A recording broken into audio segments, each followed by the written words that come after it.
সম্মানিত উপস্থিতি, মানুষ বিবেচনা করবে না, টাকা উপার্জন করবে, এ কথা মুহাম্মদ সাল্লাল্লাহু আলাইহি ওয়াসাল্লাম বলছেন, বুখারী মুসলিম। একটু আপনাকে দেখাই, আজকে যদি ইসলামপুরের মানুষ বিবেচনা করে টাকা উপার্জন করত, তাহলে মুদিখানার দোকানে বিড়ি বিক্রয় করতো না। খুব কঠিন হয়ে গেল বাক্য মনে হয় এবার, না?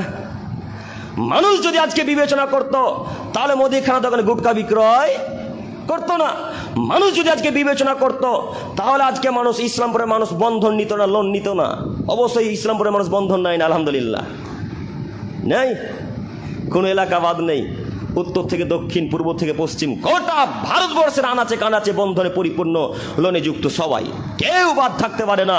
মানুষ যদি আজকে বিবেচনা করত, তাহলে মুদিখানা দোকানে সিগারেট বিক্রয় করতো না।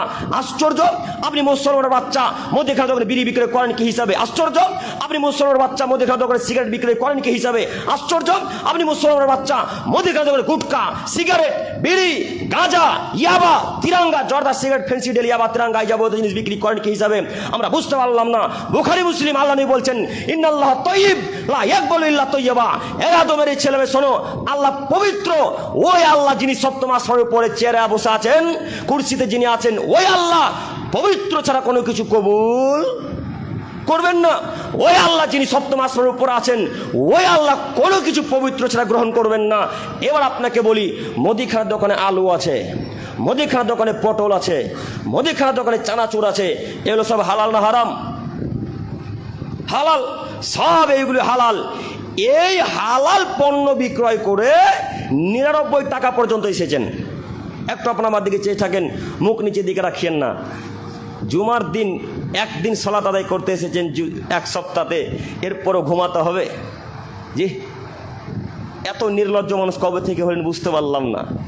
জুমার একটা দিন, সপ্তাহে একটা দিন সালাত আদায় করতে আসবেন, একটা দিন নয়, একটা ওয়াক্ত, 2-1 ঘন্টার ব্যাপার। এই 1-1.5 ঘন্টাতে সে মুখ নিচে দিকে রাখতে হবে, ঘুমাতে হবে? একটু লজ্জা হয় না? একটু হায়া হয় না? একটু ইতস্তবোধ হয় না? 1-1.5 ঘন্টার মধ্যে ঘুমাতে হবে কেন? একটু আপনার আমার দিকে চেয়ে থাকেন, আমি আপনার দিনী ভাই, আমি আপনার ছেলের মতো। আলু পটল বিক্রয় করেছে 99 টাকার, এই 99 টাকা হালাল। 1 টাকার বিড়ি বা 1 টাকার গুটকা বা তিরাঙ্গা বিক্রয় করেছেন, এই 1 টাকাটা এখন হারাম। এবার আপনাকে বুঝাই, ওই 99 টাকাটার সাথে 1 টাকাটা মিলিয়ে দিলেন, এখন কত টাকা হলো? 100 টাকা। এখন 100 টাকাটাই হারাম, এ কথা মুহাম্মদ সাল্লাল্লাহু আলাইহি ওয়াসাল্লাম বলছেন। 99 টাকাটা হালাল, কোনো মায়ের বেটা এর মধ্যে কোনো ছুঁচ ঢুকাতে পারবে না, যেটা হারাম।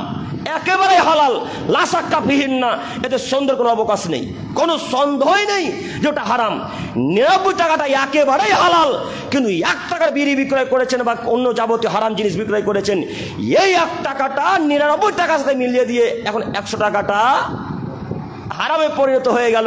ঠিক ওই রূপ, ওই কথার মতো, যেই কথা দাদু মায়েরা বলে যে 1 বালতি দুধে যদি গরুর পেচ্ছাপ 1 ফোঁটা পড়ে যায়, তো 1 বালতি দুধটা নষ্ট হয়ে যাবে।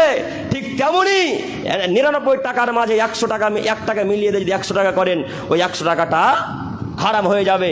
ওই 100 টাকাটা দিয়ে একটা যদি টুপি ক্রয় করে আসেন, আর ওই টুপিটা পরে যদি আল্লাহকে ডাকেন, আল্লাহ তাআলা আপনার ডাকে সাড়া দিবে না। ওই 100 টাকাটার মধ্যে থেকে যদি আলু পটল ঝিঙে কিনে নিয়ে এসে পরিবারে খাওয়ান, আর ওই পরিবারের খাদ্য খেয়ে যদি আপনি ইবাদত করতে আসেন, তাহলে আপনার ইবাদত আল্লাহ তাআলা কবুল করবেন না।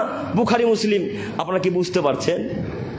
তার মানে আমি বলতে চাচ্ছি, বিড়ি বিক্রয় করা হারাম, সিগারেট বিক্রয় করা হারাম, গাঁজা, ইয়াবা, তিরাঙ্গা, জর্দা, সিগারেট, ফেন্সিডেল, ইয়াবা, যত যাবতীয় জিনিস আছে এগুলো সব হারাম।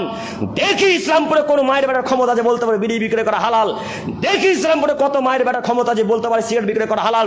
যদি কোনো মায়ের বেটা ইসলামপুরে প্রমাণ করে দিতে পারে যে বিড়ি, গুলগুটকা, গাঁজা, হিরিয়া, তিরাঙ্গা, জর্দা, সিগারেট এগুলো বিক্রি করা হালাল, সেদিন থেকে জাতির সামনে কোশ্চেন করার বক্তব্য দেবেন ইনশাআল্লাহ। আজকে ইসলামপুরে শেষ করে দিলাম, আজকে শেষ।